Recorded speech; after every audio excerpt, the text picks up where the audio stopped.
Bonjour, je suis Gary Charret. Bonjour, je suis Pascal Cros. Nous sommes agriculteurs à Tézac, un pays de Saintonge-Romane.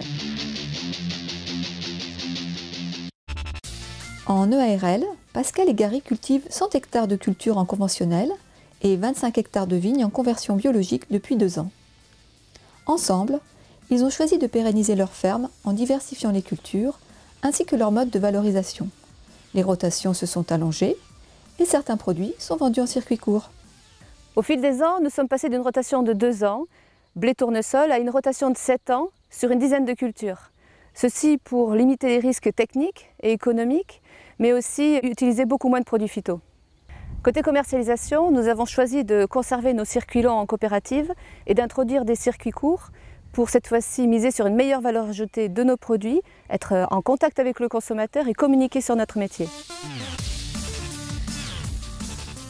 Nous participons ainsi à une alimentation santé de proximité sous la marque La Ferme de Loré.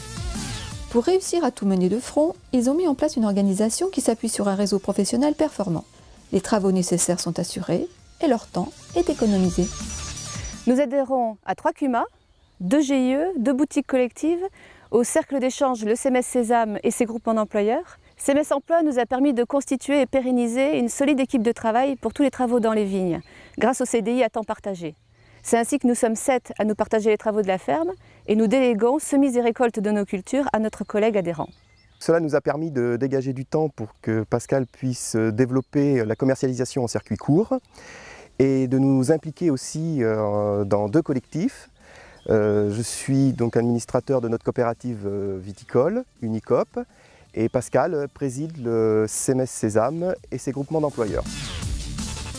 Enfin, ils se sont engagés dans une démarche de préservation de l'environnement, que cela concerne les bâtiments, leurs aménagements, mais aussi les techniques culturales. Notre fil rouge, c'est notre démarche écologique, qui repose sur l'humain, la nature et notre volonté de vivre dignement de notre métier à la fois passion. Nous avons fait le choix de l'éco-construction pour nos bâtiments de ferme. Nous travaillons avec la LPO pour aménager les abords de parcelles et planter des haies. Nous faisons des semis sous couvert pour les lentilles, le colza et nous avons éliminé tous les phytos sur nos cultures en circuit court.